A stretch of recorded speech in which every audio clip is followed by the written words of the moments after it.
Ça fonctionne? Ok. On va tourner dans un passage très connu, la plupart d'entre vous, dans Hébreux chapitre 12. Et on va lire les premiers versets.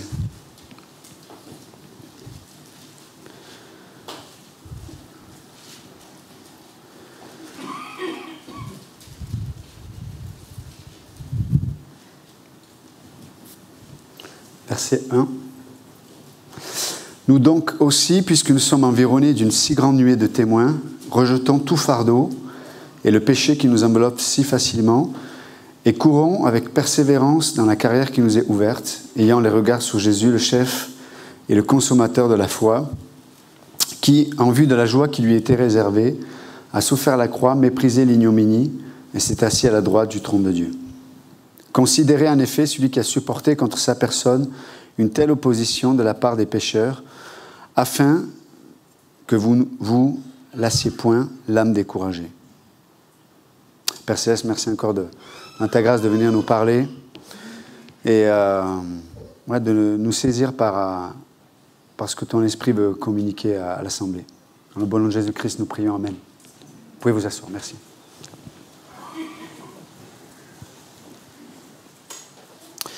Je vais vous lire notre passage dans 1 Pierre chapitre 1 au verset 8. 1 Pierre chapitre 1 au verset 8. Lui que vous aimez sans l'avoir vu, en qui vous croyez sans le voir encore, vous réjouissant d'une joie ineffable et glorieuse. Donc, alors, quand on lit ces deux passages, on pourrait trouver une contradiction. Dans Hébreux 12 et 2, il nous est dit de lever les yeux, de fixer nos regards sur Jésus-Christ, qui est l'auteur et le prince de la foi. Puis l'apôtre Pierre nous dit que, vous l'aimez sans l'avoir vu, et vous croyez sans le voir encore. Et ce n'est pas une contradiction, évidemment, mais c'est souvent un contraste qui nous permet de comprendre qu'il y a plusieurs façons de regarder certaines choses, certaines situations. Il y a plusieurs moyens de voir. Et nous, en tant qu'êtres humains, nous sommes des êtres assez étonnants quand même, parce que, bon, premièrement, Dieu nous a créés à son image. Et notamment aussi, nous avons plusieurs facettes. Ce que je veux dire par là, c'est que nous avons une part dite matérielle. Nous avons un corps. Paul dit que c'est une tente. Il dit plus tard que nous sommes le temple même du Saint-Esprit. Donc, nous avons ce côté matériel. Et nous avons une âme. Et ceux qui ont accepté Christ comme leur sauveur, Dieu a régénéré aussi leur esprit. Donc, on a plusieurs parties en tant qu'être. Et c'est vrai que il y a la partie qui est plutôt matérielle, c'est la partie la plus, on va dire, plus évidente à considérer parce qu'on ne peut pas la rater. Il suffit de se voir dans un miroir. C'est ce qui nous permet de communiquer, c'est ce qui nous permet en tout cas de pouvoir observer ce qui est de la matière aussi. En tout cas, c'est ce qui nous lie avec le monde créé de Dieu, même si l'âme évidemment a été créée. Toutes les parties de l'être humain ont été créées par Dieu, mais c'est ce qui nous relie en tout cas avec le côté matérialisé de la création. Mais notre âme aussi est un moyen que Dieu nous a donné de pouvoir être relié avec une autre facette de la création de Dieu. Et Dieu a créé évidemment alors on pourrait dire des dimensions où ce qui est immatériel peut se manifester aussi, ou d'une autre forme de matière. On sait que, par exemple, Dieu a créé les anges, qui sont des esprits, dit l'Écriture, et qui ont la possibilité aussi, dans la sphère où ils demeurent, de pouvoir se manifester même dans la sphère matérielle que nous connaissons.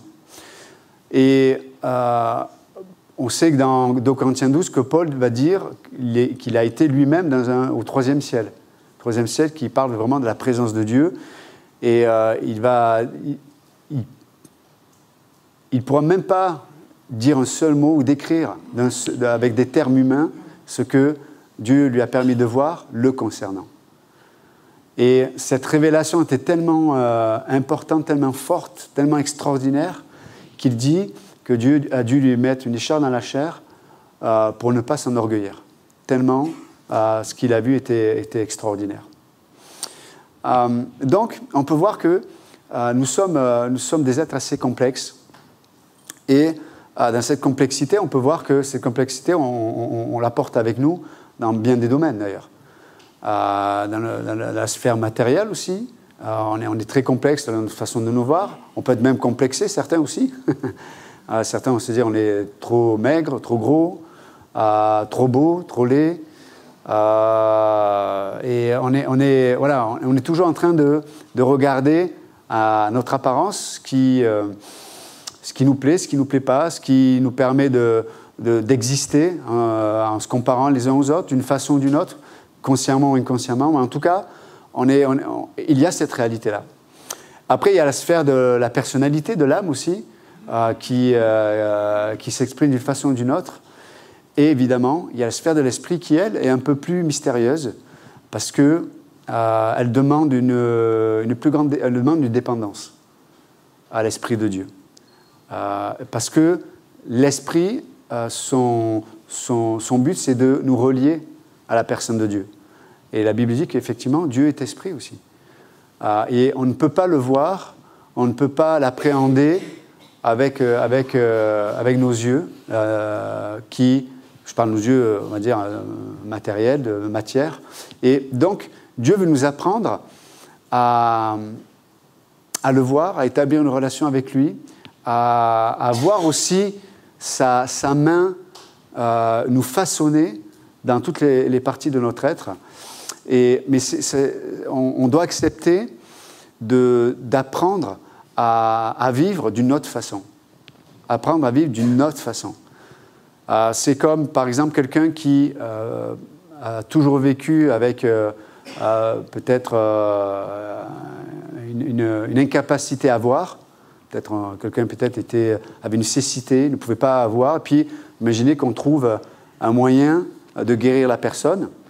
Dieu peut le faire déjà, mais peut-être la science peut, des fois, arriver au niveau de la médecine, trouver un moyen de guérir la personne. Mais imaginez si la personne a vécu 40, 50 ans sans voir, il y a toute une rééducation à avoir. Ou quelqu'un qui avait un problème d'une façon ou d'une autre, il y a toute une rééducation, ou une éducation, ou une rééducation pour d'autres à avoir. Et c'est la même chose pour nous. Il y a des parties de notre être qu'on doit éduquer, ou même rééduquer des fois. Parce qu'il est dit que c'est la foi qui plaît à Dieu. Et la foi ne s'appuie pas sur ce que j'ai pu vivre hier avec Dieu, mais la foi s'appuie sur ce que je dois vivre et je peux vivre aujourd'hui avec Dieu. Donc il y a des domaines qui sont dans la sphère de l'éducation, c'est-à-dire que je dois découvrir, que je dois apprendre. Et puis il y a des domaines que je dois vivre dans une sphère de rééducation. Parce que peut-être je l'ai oublié, parce que j'ai pris de mauvaises habitudes, des mauvaises décisions, parce que voilà, il y a des choses qui se sont mises entre moi et Dieu, ou entre moi et la vie spirituelle. Et donc, l'auteur de l'Épître aux Hébreux, qui s'adresse évidemment à des chrétiens juifs, qui eux étaient arrivés à un point où ils étaient découragés et ils n'avaient plus envie de persévérer. Ils en avaient marre de patienter, pour le dire autrement. Voilà, ils étaient dans une situation qui était de plus en plus complexe, de plus en plus compliquée, ils étaient de plus en plus rejetés, persécutés, et ils étaient découragés. Au point même que certains voulaient retourner à sacrifier des animaux au temple. Et donc l'auteur, il les amène sur un terrain connu d'ailleurs, parce qu'il va prendre tout. Enfin, l'Épître aux Hébreux, c'est le livre du Nouveau Testament où il y a le plus de références de l'Ancien Testament. Parce qu'il veut les rassurer, quoi. Il veut leur dire, mais votre foi en Christ, c'est pas quelque chose de bizarre, c'est pas quelque chose qu'on sort comme un magicien peut sortir un lapin de sa poche, de son chapeau. Voilà. Et puis il amène ses auditeurs sur un terrain qu'ils connaissent. Et il prend beaucoup de références du Saint Testament pour leur dire, voilà Christ était là, voilà qui il est. Et puis voilà, il leur fait une démonstration de Jésus-Christ. Et puis, au chapitre 10, il leur rappelle, de la nécessité de persévérer, la nécessité de patienter. Et puis il va faire une parenthèse avec le chapitre 11 en parlant des héros de la foi. Donc là, pareil, il prend tous les grands personnages de l'Ancien Testament et puis il leur dit, ben voilà, même eux, alors qu'aujourd'hui on pourrait les considérer comme des gens extraordinaires, mais même eux, ils ont dû marcher par la foi. Même eux, ils se sont trouvés face à un environnement qui était une découverte, qui était... voilà, ils devaient, à un moment donné, s'appuyer sur Dieu, lui faire confiance en Dieu. Parce que Dieu les amenait toujours sur un terrain qu'ils ne connaissaient pas, qu'ils ne maîtrisaient pas. Mais c'était un terrain qui s'appuyait sur les promesses, toujours. Et donc, il les ramène sur les promesses. Et puis, à un moment donné, chapitre 12, il revient un peu à son sujet. Et il leur dit, voilà, le problème, en fait, c'est le fardeau, peut-être des fardeaux ou des péchés qu'il faut rejeter, qu'il ne faut pas accepter dans notre existence. Il y a des choses qui peuvent entraver nos vies. Et le fardeau, à la différence du péché, le fardeau, c'est peut-être quelque chose que l'on porte, mais qui n'est pas forcément utile. Et d'ailleurs, Paul, dans d'autres épîtres, il va parler, par exemple, des athlètes qui, évidemment, s'ils veulent réussir leur course, si c'est des coureurs, ou leur performance, peu importe le domaine sportif, ils doivent se contraindre de certaines choses que la personne lambda n'est pas obligée d'abandonner ou de se contraindre. Et là, il est en train de les amener sur ce terrain-là, et leur dire, mais peut-être il y a des fardeaux, mais ces fardeaux sont présents dans vos vies parce que vous voulez peut-être participer à une course olympique, mais vous ne vivez pas votre vie comme des athlètes peut-être. Il y a des choses qu'il faut accepter de perdre. Il y a des choses qu'il faut accepter de vivre autrement. Et si ce n'est pas le cas, il va y avoir une opposition entre l'objectif que vous voulez atteindre et la réalité de votre existence. Et ça mène des tensions. Et nous, en tant que chrétiens, des fois, on porte des fardeaux qui amènent beaucoup de tensions, parce qu'à un moment donné, on veut marcher avec Dieu, on veut connaître Christ, on veut vivre par la foi, et on a ce désir, on est honnête avec ça, et en même temps, dans le quotidien, on fait des choix où on a un environnement qui ne correspond pas avec le but qu'on s'est atteint. Donc vous imaginez la tension. Donc vous savez ce qui est bon, et en fait, vous mettez autour de vous des choses qui ne vous permettent pas d'atteindre cet objectif. C'est ça un fardeau. Entre autres, ce n'est pas exhaustif, mais c'est une facette des fardeaux, parce qu'il n'y a pas que ça aussi. Et donc, je reviens un peu à ce que je disais, il y a des fardeaux dans nos vies, parce que peut-être nous regardons nos vies peut-être avec les mauvais yeux. Hein? On ne regarde pas de la bonne façon. Paul va dire dans d'autres passages de chercher les choses qui sont en haut. Parce que si on cherche les choses qui sont en haut, dans la gloire, dans la présence de Christ, selon le regard de Dieu, on va pouvoir regarder nos vies et nos situations avec le bon regard. Et quand je dis qu'on peut les regarder avec le bon regard, ce n'est pas simplement qu'on va avoir une objectivité sur ce que l'on vit, mais dans ce que l'on vit, on va pouvoir regarder Christ, rencontrer Christ. Et même Dieu veut nous amener sur un terrain où non seulement on va le voir, mais en plus, on va pouvoir refléter ici-bas la nature divine. Parce que nous sommes en Christ une nouvelle créature. Et donc, il y a des vertus de Dieu que Dieu veut que nous puissions manifester ici-bas. Mais ce n'est pas possible à moins de voir Jésus-Christ. Et donc, Dieu va, comme Dieu le permet avec ses frères et sœurs qui étaient d'origine hébraïque, à un moment donné, il les amène sur un terrain où il n'y a plus beaucoup de choix. Il n'y a plus beaucoup de choix, il n'y a plus beaucoup d'options. C'est à un moment donné, soit tu regardes à Christ et tu marches par la foi, soit tu vas vivre dans ton ancienne nature, avec tout ce que ça implique. Et c'est intéressant parce que quand il est dit de rejeter, alors on retrouve ce terme grec dans plusieurs passages, notamment si on regarde Romains 13, 12, les rejetons, pardon, dans Hébreux 12, ça signifie, quand il dit rejetons, hein, tout fardeau, tout péché, etc., mais le terme rejeter, ça signifie déposer, dépouiller, se débarrasser. Et on voit que dans du Nouveau Testament,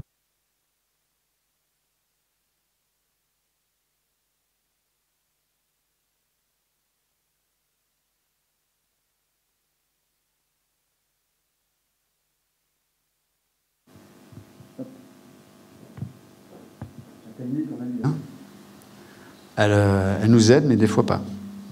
C'est bon? Le micro un peu fort. Je vais le coller au menton. Là. En plus, j'ai un petit emplacement naturel. Ok.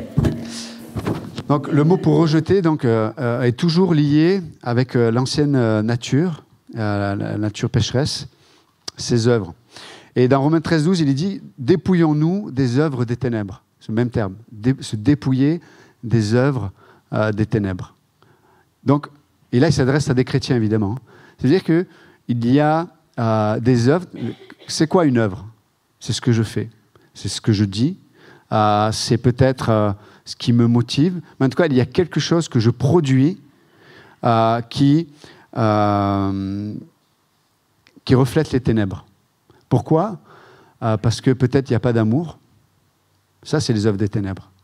Quand je peux avoir raison dans des situations, mais si la situation ne révèle pas la lumière de Christ, et on sait que la lumière de Dieu s'est révélée comment? À la croix. Donc tout ce qui ne révèle pas la croix, ça parle de la justice de Dieu. Tout ce qui ne révèle pas la justice de Dieu, mais ça devient des œuvres des ténèbres. Donc je peux avoir raison dans des situations, je peux me battre pour me faire justice, dans des relations peut-être, mais peut-être ce sont des œuvres de ténèbres. Et Paul le dit, dépouillez-vous. Ça veut dire rejetez ces œuvres de ténèbres. Ne rentrez pas dans ce domaine-là. Parce que si vous vivez comme ça, vous allez renforcer votre homme naturel. Et l'homme naturel, malheureusement, il va renforcer notre conscience des réalités liées à ce que nous voyons avec nos yeux humains. Et si nous vivons comme ça, on va devenir esclaves de ça. Et c'est pour ça que des fois, on peut voir même des chrétiens qui vont commencer à vivre dans une forme d'incrédulité. Et quand je dis une forme d'incrédulité, peut-être c'est qu'ils vont vivre juste dans leur... Et notamment nous en Europe, hein, ils vont être esclaves du rationalisme. Pourquoi? Parce qu'il y a des œuvres de ténèbres avec lesquelles ils sont habitués à vivre et ils sont enfermés dans leur raisonnement. Et donc, il y a des promesses de la parole de Dieu, il y a des réalités de la parole de Dieu qui s'adressent dans des réalités qui sont d'une autre acabit et ils ne peuvent pas les croire, ils ne peuvent pas se les approprier. Et donc, ils vont vivre ici-bas, comme si ici-bas, c'était la sphère dans laquelle ils vont vivre pour l'éternité. C'est un mensonge. Et donc, ils vont être, comme on le disait au cours mardi, donc ils vont être des croyants qui vont juste vivre dans la sphère de la grâce commune. Donc, si l'économie va bien, ils sont contents. S'il fait beau, ils sont contents. S'il pleut, ils ne sont pas contents. S'ils ont de bonnes relations, ils sont contents. S'ils ont de mauvaises relations, ils ne sont pas contents. Mais ils vivent comme ça. Pourquoi? Peut-être ils ne sont pas dépouillés des œuvres des ténèbres. Et nous sommes appelés, l'Écriture dit que nous sommes le sel de la terre. Nous devrions, à cause de la grâce de Dieu, pouvoir manifester la lumière de Dieu. Mais pas simplement avec ceux qui ne connaissent pas Christ, mais encore plus, dit Paul à Timothée, pour ceux de la maison de la foi. De manifester la lumière de Christ. Et la lumière de Christ, c'est la croix. C'est la justice de Dieu. Et ce qui amène la lumière, ce qui amène des œuvres de lumière dans nos relations, dans l'Église, dans les ministères de l'Église, peu importe leur imperfection, peu importe ce qui manque, peu importe ce qu'il y a en trop, ce qui amène la lumière de Dieu, c'est la croix. La justice de Dieu. Ça, ce sont des œuvres de lumière. Mais c'est intéressant, l'Écriture dit, dépouillez-vous d'abord des œuvres des ténèbres. Des fois, je pense qu'on se leurre dans certains domaines. Des fois, on attend, et dans Hébreux 12, il est dit aussi, rejetez tout fardeau, tout péché qui vous enveloppe si facilement, et regardez à Christ. Mais c'est intéressant l'ordre quand même. C'est de rejeter d'abord. C'est intéressant. Pourquoi il nous appelle à rejeter? C'est que si on ne rejette pas certaines choses, on ne peut pas regarder. Vous comprenez? Si on ne rejette pas certaines choses, on ne peut pas regarder. On va savoir qu'il faut regarder, mais on ne pourra pas le voir. Et donc, rejeter certaines choses. Donc, c'est comme si Dieu nous... C'est ça, l'expression de la foi. Quand Jacques il dit, mais il parle de on va dire, du corps, pour le coup, du corps de la foi, lui, il parle des œuvres. Montre-moi ta foi et je te montrerai mes œuvres. Il n'est pas en train de dire que la justification se fait par les œuvres, mais il est en train de dire que la vraie foi se manifeste des œuvres. Elle porte des fruits, pour le dire autrement. Et là, l'occurrence, c'est se dépouiller des œuvres de ténèbres. De dépouiller des œuvres de ténèbres. N'oubliez jamais que le diable, son désir, c'est que nous soyons à son image. Dieu nous a créés à son image, mais le diable veut que nous soyons à son image. Et c'est quoi son image? C'est je. Je, me, moi. Moi, je, me.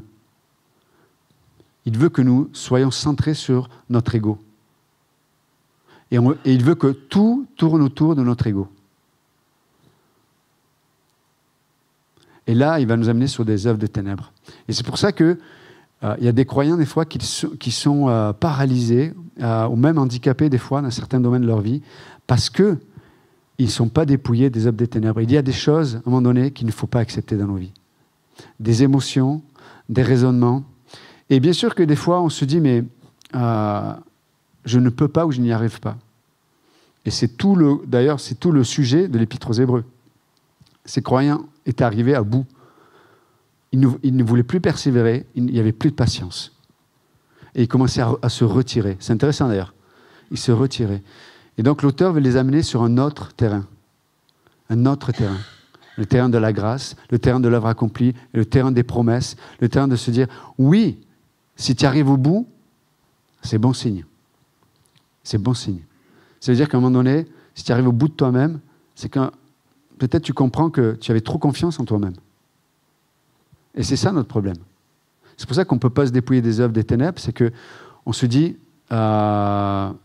mais de quoi je vais me revêtir? Parce qu'on a tellement l'habitude de fonctionner avec nous-mêmes.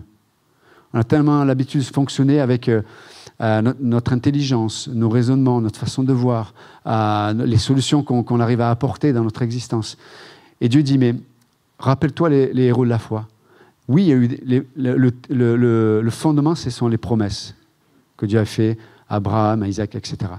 Mais dans les situations, Dieu les a toujours amenés dans un environnement qui est inconnu. Un environnement où tu dois rencontrer la nature de Dieu. On disait avec Nathalie tout à l'heure, pendant qu'on se saluait les uns les autres, on disait, mais c'est intéressant de voir combien la foi nous amène toujours dans un domaine où on est inconfortable. C'est vrai. Je suis d'accord. Amen. C'est vrai. La foi nous amène toujours sur un terrain où on va être inconfortable. Pourquoi ? Parce que Dieu n'est jamais satisfait avec le fait que nous vivions par nos propres capacités. Je peux vivre même des domaines où j'ai rencontré Dieu, où Dieu m'a appelé, j'ai rencontré Dieu, j'ai rencontré la provision de Dieu dans certains domaines. Mais ce sont comme des étapes. Comme le désert était une étape pour le peuple d'Israël. C'est vrai ou pas ? Il devait passer par le désert. Mais il n'avait jamais été appelé à vivre dans le désert. Vous comprenez ? Qu'est-ce qui a fait que cette étape est devenue leur lieu de vie ? L'incrédulité. L'incrédulité, elle a reflété quoi ? Ou c'est vice-versa ? La crainte. La crainte. Pourquoi ? Le peuple a vu les ennemis et on dit « on ne peut pas vaincre ces ennemis-là ». C'est intéressant combien Dieu, quand il nous conduit, il nous amène dans les endroits où il y a des ennemis. Toujours, parce que ce qui plaît à Dieu, c'est la foi. Et Dieu nous amène toujours dans des domaines ou dans des sphères où il y a des ennemis.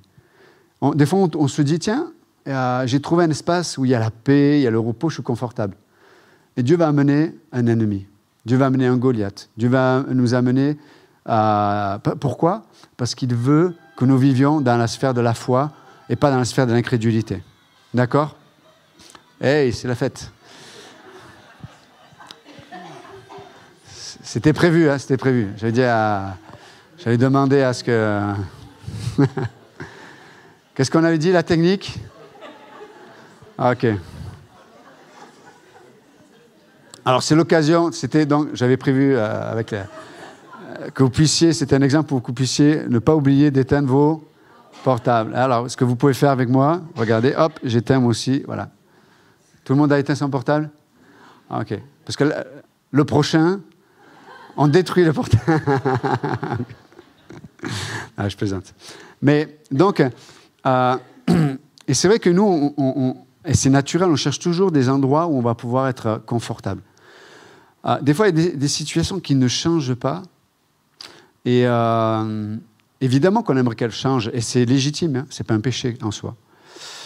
Mais comme on s'attend à ce que ces situations s'améliorent ou qu'elles changent, du coup, on est sur un terrain où peut-être Dieu ne va pas nous rencontrer. Parce que le terrain sur lequel Dieu veut nous rencontrer, c'est de le rencontrer dans la situation. Je sais que vous connaissez tout ça, mais c'est important de se le rappeler ce matin. Dieu désire que nous le rencontrions. Et ce que j'aime dans Hébreux 12, c'est lorsqu'il dit mais de fixer les regards vers Jésus-Christ, parce qu'il est l'auteur et le prince de la foi. Sous-entendu, quand on le regarde, on réalise que bien avant que nous levions le regard vers lui, lui nous regardait depuis longtemps. Il avait son regard posé sur toi, il avait son regard posé sur moi. C'est pour ça qu'il est dit de lever le regard vers Christ.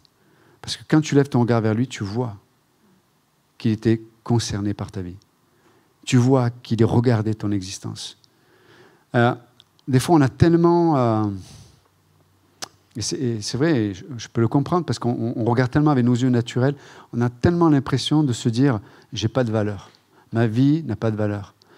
Cette situation, ben voilà, c'est comme ça, c'est ma faute, j'ai pris de mauvaises décisions. » Et peut-être c'est vrai. Mais Dieu dit « mais lève le regard vers moi. » Afin que tu puisses voir à quel point mes regards étaient posés sur toi. N'oublie pas, il est l'auteur de la foi. La foi, c'est une réponse de notre cœur. On ne la crée pas, la foi. La foi, c'est une réponse aux initiations de Dieu. Et comment Dieu vient initier la foi en nous? Comment Dieu, pour le dire autrement, comment on peut voir Christ? Par sa parole. Sa parole. Sa parole. Avec onction, sa parole. Illuminé par la puissance de l'Esprit. Dieu se fait connaître. Dieu se fait voir aux yeux de notre cœur. Dieu se révèle. Mais au préalable, il nous encourage. Rejeter ces fardeaux. Ces choses-là ne sont pas utiles pour toi. Il y a certaines choses qui ne sont pas utiles pour nous. D'accord? Vous savez, et je reviens parce que je disais, des fois les fardeaux, c'est quand on se dit, je ne peux pas marcher avec Dieu, je ne peux pas avancer avec Dieu, tant que ça, dans ma vie, ce n'est pas résolu. Et on se dit, si ce n'est pas résolu, je suis hypocrite. Non, ça ne marche pas comme ça. Parce que tu es tellement attaché à cette situation, tu es tellement attaché à ta propre intégrité, que tu ne marches pas avec Dieu. Ce qui est important, c'est l'intégrité de Christ. Peut-être ça, il y a des domaines de ma vie qui ne sont pas comme j'aimerais que ce soit. Mais avance, marche, regarde-le. Laisse-toi amener sur un terrain où tu vas pouvoir le voir. C'est son intégrité qui est importante, ce n'est pas la tienne. Parce que lorsqu'on s'appuie sur son intégrité, c'est comme ça qu'on peut vivre vraiment l'intégrité. D'accord? C'est important. Autrement, on va vivre dans une intégrité naturelle. Donc effectivement, j'ai nettoyé, ma vie est clean, mais je suis un religieux en fait. Je suis un religieux rempli de fardeaux, des péchés cachés, et on vit dans une forme d'hypocrisie. Donc c'est vraiment important. Romains 13, 12, il dit « Dépouillons-nous des œuvres des ténèbres ». Éphésiens 4, 22, il est dit « Dépouillez-vous de votre vie passée ». de notre vie passée. Des fois, même en tant que chrétien, des fois on se glorifie de notre vieille nature. Ça vous est déjà arrivé, l'expression de dire « T'as de la chance hein, que je suis chrétien. Hein. Parce qu'avant... » Mais avant quoi? Avant quoi? Avant quoi? Avant, tu étais perdu, tu allais en enfer. Avant quoi? Avant quoi? Avant, tu avais comme maître et père le diable. Avant quoi? De quoi te glorifies-tu? Non. Il est dit de se dépouiller de notre vieille nature pour se revêtir de l'homme nouveau. Mais là encore une fois, l'ordre c'est dépouillez-vous. Dépouillez-vous. Encore une fois, j'insiste, ne cherche pas à te faire justice. Dépouille-toi, dépouillons-nous et revêtons l'homme nouveau. Et vous savez quoi? Dieu va toujours, la Bible dit que Dieu résiste à l'orgueilleux. Et des fois, tu es orgueilleux, surtout toi. Mais je nomme personne, évidemment. Et encore plus moi, évidemment. C'est sûr, je le sais.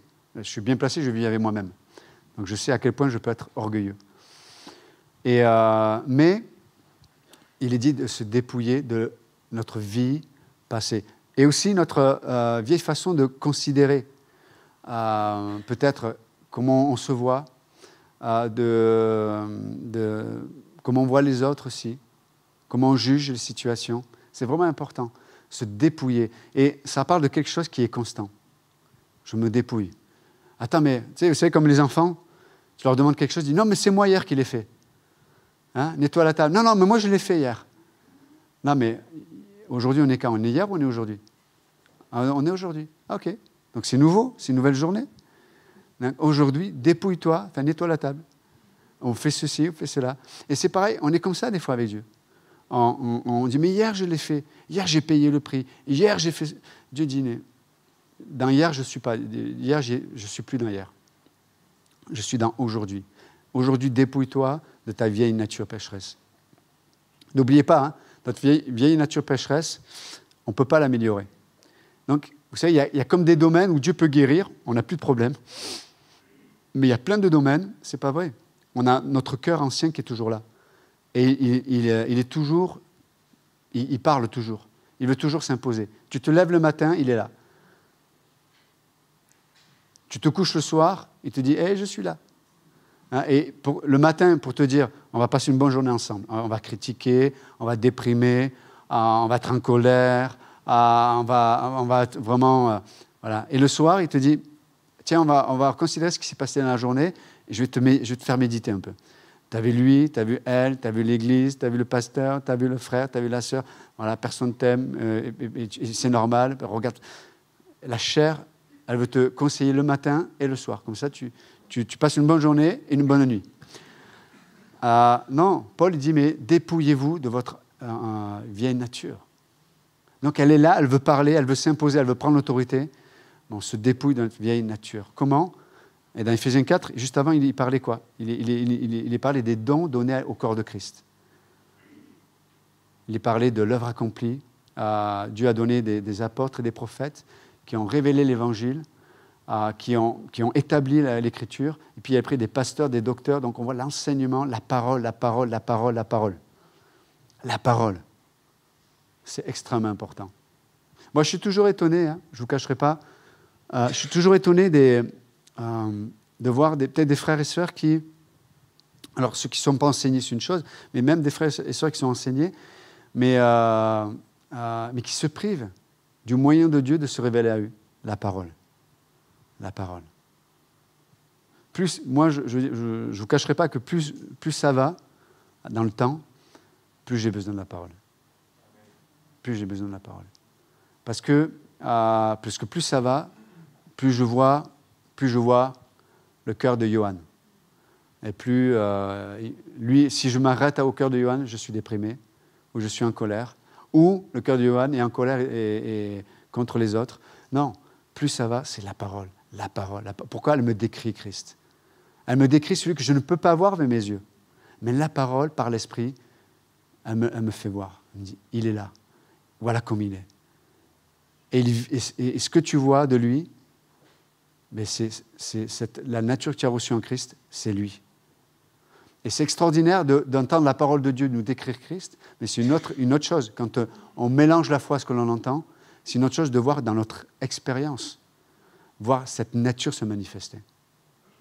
Et c'est là, des fois, où on est... c'est là où peut-être on s'arrête un peu avant. Dieu veut que nous puissions voir dans notre expérience la manifestation de Jésus-Christ.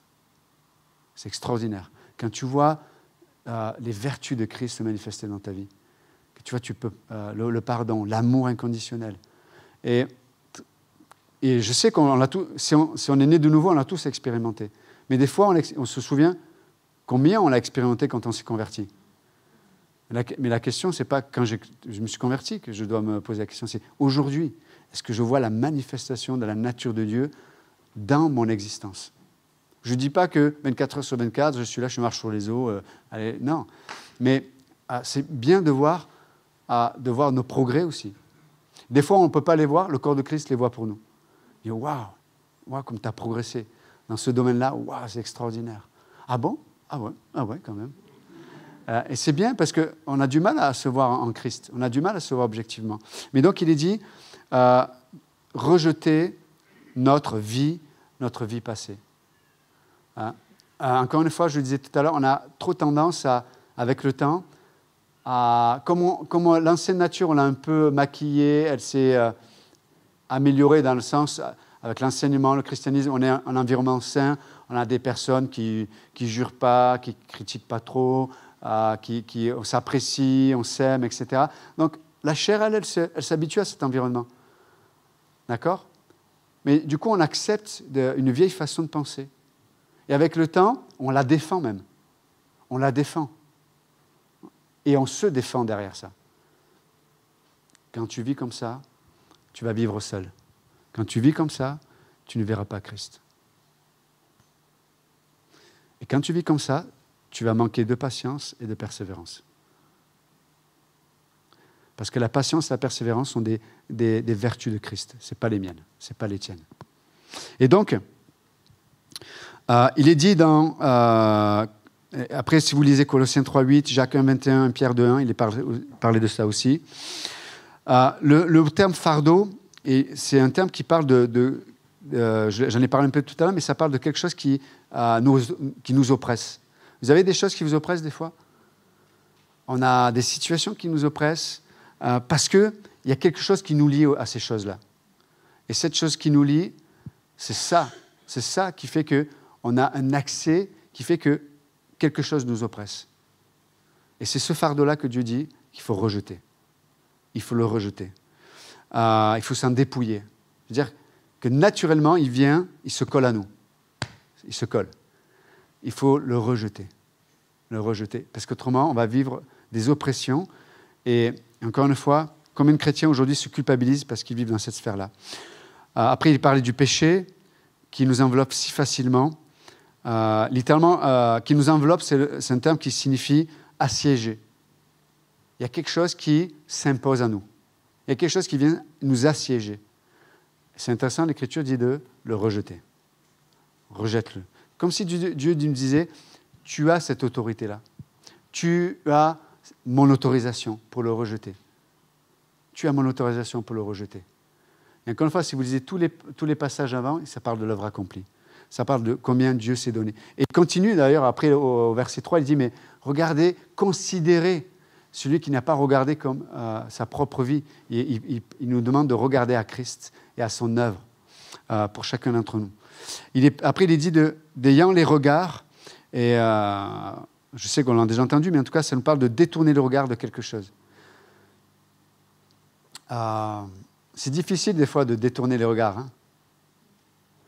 Ça vous est déjà arrivé d'arriver à une pièce, il y a la télé allumée, et tu parles à quelqu'un, tu as toujours ton regard, tes yeux qui sont toujours attirés par la télé. Ça vous arrive ça ou pas? C'est pour ça que je n'aime pas aller chez quelqu'un, et si la télé est allumée, ça me dérange. Parce que mes regards sont toujours attirés. Mais il y a des choses comme ça dans nos vies. Il y a comme une sorte de lumière là qui attire notre regard. Et donc là, il est dit, ayant les regards, c'est-à-dire, il y a des domaines où il faut détourner. Il faut se détourner. Oui, mais il faut le régler. Non, non, laisse Dieu régler. Non, laisse. Toi, détourne ton regard de ça. Détourne. Ouais, mais comment financièrement on va faire? Détourne ton regard.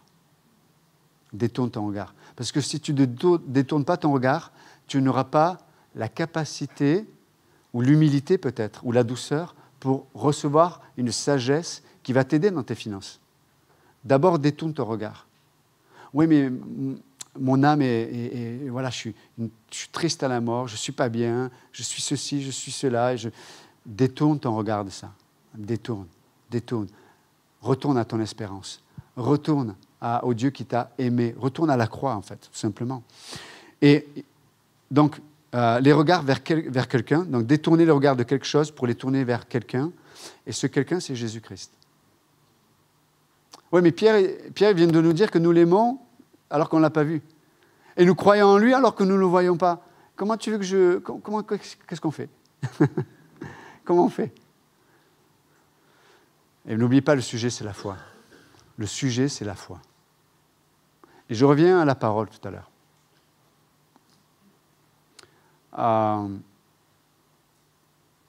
C'est extrêmement important de scruter les Écritures. Parce que dans les Écritures, Jésus-Christ s'est révélé.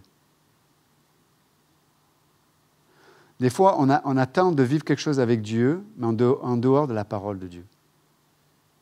Et donc, on s'attend à des meilleures émotions. On s'attend à ce que la culpabilité disparaisse. On s'attend à ce que des cycles de notre âme disparaissent du jour au lendemain. Mais la question, ce n'est pas ça, en fait. La question, c'est de détourner nos regards et regarder vers Jésus-Christ. Regardez Jésus-Christ. Je vous pose une question. Ou posons-nous cette question à chacun. Est-ce que tu t'es arrêté assez sur les Écritures, au point où tu as vu Jésus-Christ? Des fois, vous savez, il y a des situations de ma vie où c'est tellement difficile, c'est tellement intense, c'est tellement oppressif, que pour pouvoir recevoir la parole, c'est-à-dire qu'elle puisse pénétrer mon cœur, des fois, il faut que j'écoute 1 fois, 2, 3, 5 fois, des fois, le même message. Parce qu'avant ça, je n'arrive pas à l'entendre. Et à un moment donné, alors que je choisis de regarder, c'est ça en fait, je choisis de regarder jusqu'à que la vision de ce que je regarde devienne nette. C'est ça le mot grec. C'est je regarde jusqu'au moment où la vision de ce que je regarde devienne nette. Mais combien d'entre nous, on s'arrête de regarder alors que la vision n'est pas nette? Et du coup, on retourne dans nos situations avec nous-mêmes. On retourne à nos situations avec nos désespoirs, avec notre culpabilité, avec notre colère, avec nos réactions naturelles, avec nos pensées naturelles. Pourquoi? Parce qu'on a regardé quelque chose qui n'était pas net. Et on ressort de là, en plus, avec, comme je disais tout à l'heure, une tension exacerbée parce qu'on n'a pas vu celui qu'on était censé voir. Mais la parole nous encourage. Regardez, détournez vos regards, regardez jusqu'à la vision devienne nette. J'étudie la parole de Dieu, je la médite, j'écoute et je réécoute, j'écoute, je réécoute, je retourne à la parole, j'y pense, je la médite. C'est ce que j'enseigne aux enfants. On parle de la ceinture de la vérité, je dis mais comment tu peux avoir la vérité pour ceinture? C'est ce qui permet de garder ton pantalon ou les tuniques de l'époque pour pouvoir marcher ou courir. Il fallait avoir une ceinture qui te permette de tenir ta tunique. Il me dit comment tu peux avoir quelque chose qui te soutienne si cette vérité-là n'est pas au bon endroit. Et je leur disais, et c'est pour ça qu'il faut garder, méditer, pratiquer. J'entends, je garde, je médite, je pratique. Et entre je garde, je médite et je pratique, entre le méditer et le pratique, à un moment donné, vous arrivez à un point où vous allez vous sentir incapable. C'est très bon ça. Parce que entre les deux, il va y avoir l'humilité. Je fléchis les genoux, on l'a chanté tout à l'heure. Je dis Seigneur, j'ai entendu, j'ai gardé, j'ai médité. Mais ça me dépasse. Je dis Seigneur, aide-moi. Aide-moi à ce que je puisse te voir et que ta nature soit imprimée en moi. Aide-moi. Et je ne sors pas tant que je ne reçois pas à l'aide du Seigneur. C'est comme ça qu'on rentre dans des profondeurs avec Dieu aussi. Et donc on disait, par rapport aux enfants, on disait, mais il y avait la porte à l'école, je disais, mais si quelqu'un tape, j'ouvre la porte et c'est Monsieur Colère. Je dis bonjour, Monsieur Colère, je viens rentrer, je rentre. S'il n'y a pas la vérité là, qui dit, mais aime ton prochain comme toi-même, combien de fois devrais-je pardonner? 7 fois, combien? 117. Le même péché, la même personne. Eh ouais. Ça sous-entend qu'on peut... Ça parle, après, dans Hébreux 12, le thème, c'est la discipline d'ailleurs. Hein.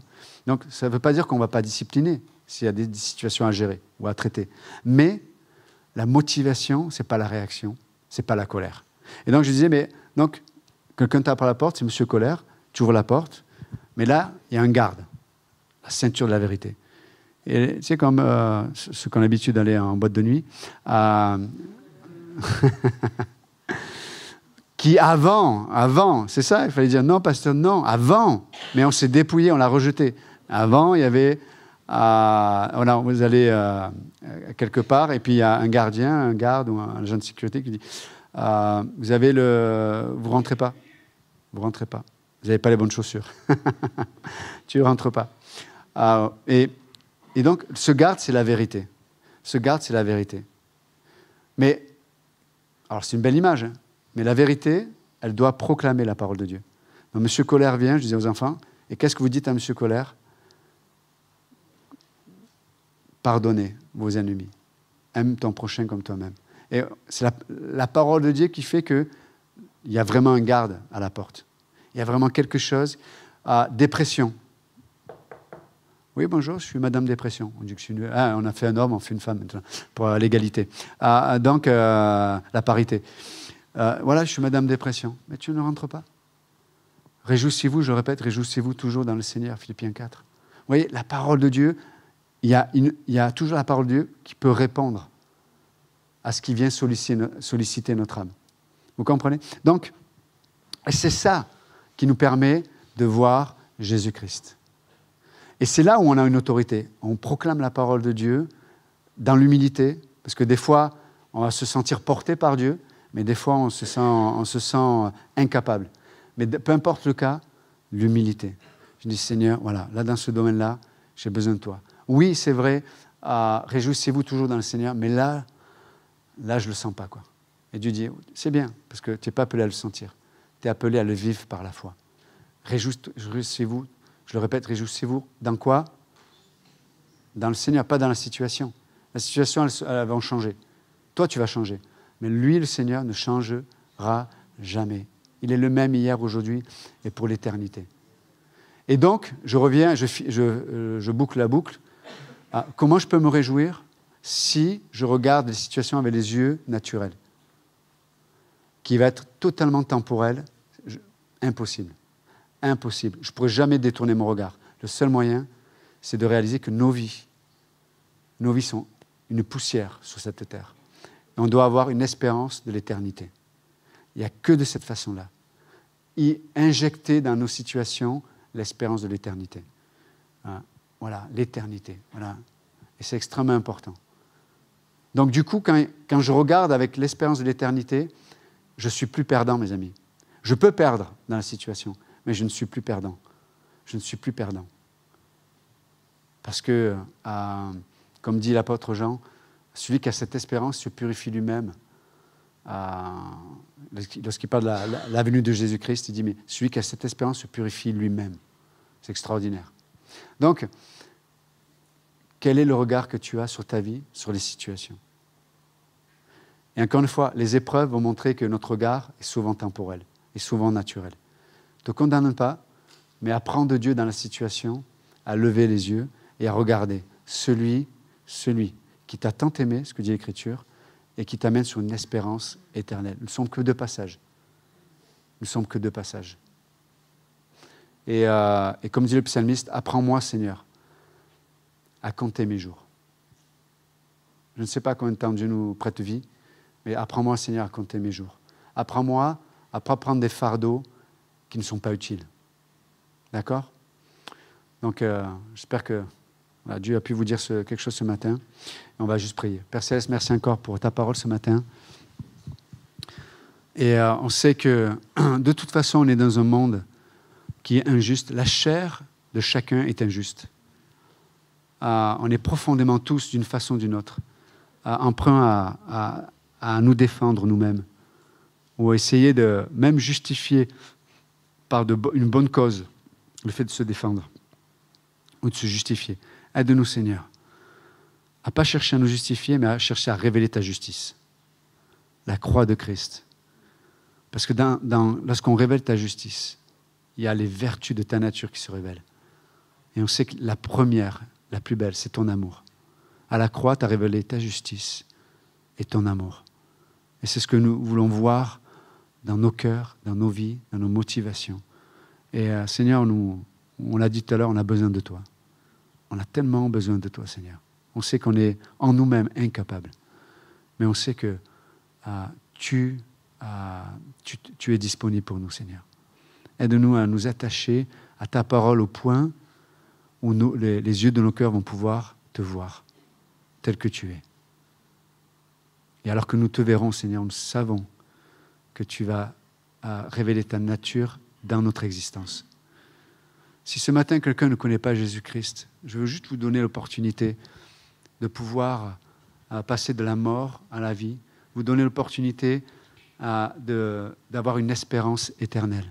Jésus-Christ est venu parce qu'il t'a aimé parfaitement.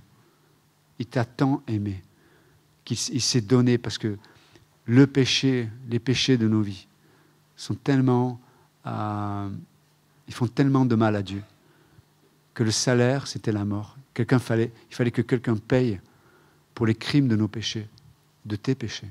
Et Jésus-Christ est devenu celui qui est venu être celui qui a payé pour tes péchés. Et donc ce matin, si tu veux juste dire, mais voilà Jésus, je ne te connais pas, j'ai entendu parler de toi peut-être, mais je ne te connais pas. Je veux pouvoir te voir. Et je veux t'accepter comme mon Sauveur et mon Seigneur. Donc si quelqu'un veut juste faire cette prière de dire, Jésus, sauve-moi, viens dans ma vie. Je reconnais que je suis loin de toi, mais je reconnais ton amour. Je sais que tu es mort pour moi, par amour. Donc viens dans mon cœur, viens dans ma vie. Je t'accepte comme mon Sauveur. Si vous avez fait juste cette prière, ce n'est pas les mots de la prière qui sont une formule magique, mais si juste avec vos mots peut-être, mais en tout cas par la foi, vous avez fait cette prière ce matin. Alors que les têtes sont baissées, les yeux sont fermés, je veux juste vous donner l'opportunité de confesser par la foi le fait que vous avez accepté Jésus-Christ comme votre Sauveur. Donc si vous avez accepté Christ comme votre Sauveur, vous pouvez juste lever la main et dire, oui Seigneur, aujourd'hui c'est le jour de mon salut. C'est le jour où j'ai été accepté. Si quelqu'un veut recevoir le Christ comme son Sauveur, vous pouvez juste lever la main. C'est entre vous et Dieu. Ce n'est pas pour faire partie de l'Église. Si quelqu'un veut vraiment, juste ne passons pas à côté de cette opportunité. Merci pour ce même. Est-ce qu'il y a quelqu'un d'autre? Merci encore Seigneur pour tout ce que tu nous as dit, pour ta présence. Dans le bon nom de Jésus-Christ, nous prions. Amen. Que Dieu vous bénisse.